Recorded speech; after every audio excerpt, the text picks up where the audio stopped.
Now, the family of Muriel McKay, who was kidnapped and murdered back in 1969, say they've been given new leads following an appeal for information. This, of course, is a very, very complex case. I've been working on this story with my colleague Louise Parry, and she explains the background. Muriel was actually Australian, and she'd moved to London with her husband Alec McKay because he was the deputy to Rupert Murdoch, obviously also Australian. And Mr. Murdoch had been seen on television in the UK speaking about his new newspaper, The Sun.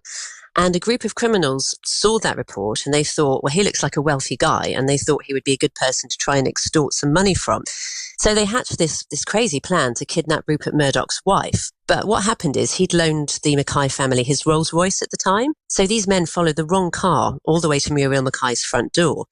And she was abducted from her home in Wimbledon and driven round London and out to East Hertfordshire to a farm called Rooks Farm near Bishop Stortford. Now, obviously, these guys were in newspapers. There was a huge media circus and a massive police operation, but it still took weeks to trace her kidnappers down to Rooks Farm. And in the end, they had enough evidence to convict two brothers, Nizamuddin and Arthur Hussein, but they couldn't find Muriel's body. So in fact, it was one of the first ever murder convictions to take place without a body back in 1970. Well, last week, a £1 million reward was offered to find Muriel's body, and I spoke to Muriel's grandson, Mark Dyer. Mark, the reward is £1 million. I suppose the hope is, because this is such a vast amount of money, that will entice somebody somewhere to come forward with key information. Yeah, I mean, it's astonishing that the family had been pushed into this position, and a benefactor came forward and said, look, I'll help, and we have now the money available to us to pay that reward or ransom. But you've got £1 million for anybody who comes forward with information. It's a vast amount of money. It's pretty rare for this type of reward to be offered. Where has the inspiration come from? My mother had seen a film a while back, a number of years ago, Ransom, with Mel Gibson. Him being Australian and my mother being Australian, Diane and Ian obviously were Australian family. That they thought that was quite an interesting idea to turn it on its head and offer the ransom payment. I mean, now it's too late. My grandmother's dead. But to offer the ransom payment that they tried to offer again for the remains of Muriel, my grandmother. It's a long shot, but it's a big statement. And in that film with Mel Gibson, for those that haven't seen it, he's a millionaire and his son is kidnapped, and he sat there doing media interviews with the money in front of him saying, if you have information, phone this number. So essentially what you're doing right now, today. It is.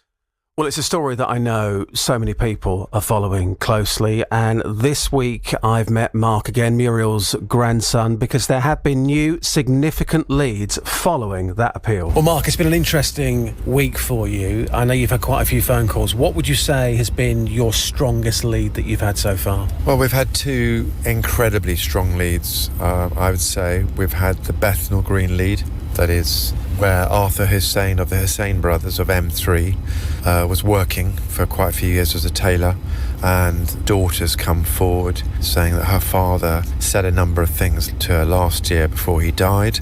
And bearing in mind he was 90 odd years old, things had been triggered that he had been thinking about for years by all the news articles flying around. And if what she's told me, and she lives in Israel, so she's got her own problems at the moment. I mean, it's just mind-numbing. I mean, my grandmother could have been moved to Bethnal Green. She certainly was very decomposed, which is... So there was a rotting corpse stored at that property for 24 hours. And sadly, I'm told that the place smelt disgusting and for 24 hours, and there was something under the stairs. A body was kept under the stairs, and she kept defending her father, but saying he wasn't that bad a person.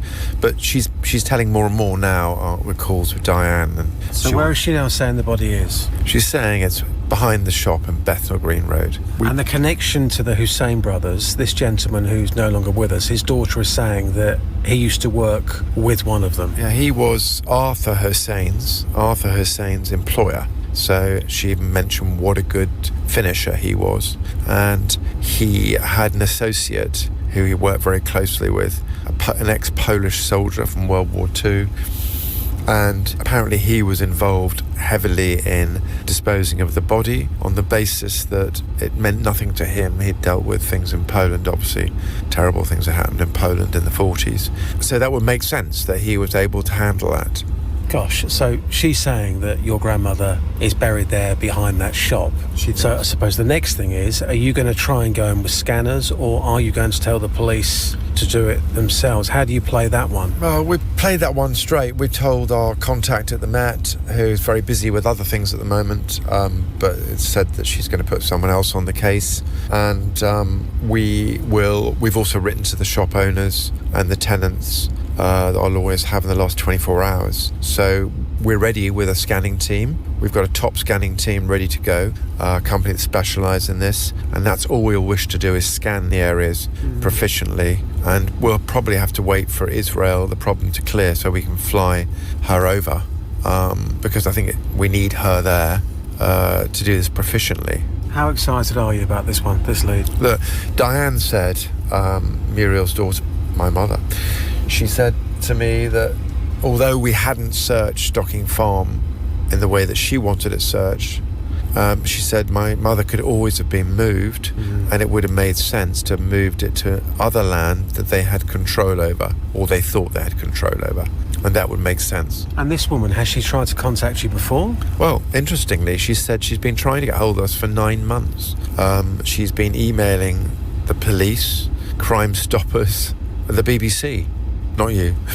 I mean, she's abroad and she's kind of distanced from the whole thing. But when I think someone gave her a copy of the Times with our email address and direct dials numbers, that was, I've got to do this. So this is great. It's great news. And actually the appeal has not been met with any nutters whatsoever. Everybody has come forward, as I thought, who's genuine, and it's triggered them from some time in the past. They've wanted to speak to us, and the invitation, which we've never made formal, to speak to us with the benefactor's incredible offer. And interestingly, everyone I've met doesn't appear to want to get involved in that incredible offer. Yeah. And to go back lastly to this lady, so the information she was told by her father, and this I think could be key to this, was he telling his daughter this on his deathbed just before he died? Well, I don't want to be corny. I don't know what a deathbed is. I haven't reached it quite yet. But what I will say is the answer to that question is yes. That was me talking to Muriel's grandson there, Mark Dyer, earlier this week in Hertfordshire. Now, looking online, let me just give you the number again, because I would absolutely love for this family to get the answers and the justice that they deserve. It is 0333 041 1585. So that reward is still there of £1 million for information that leads to Muriel's body.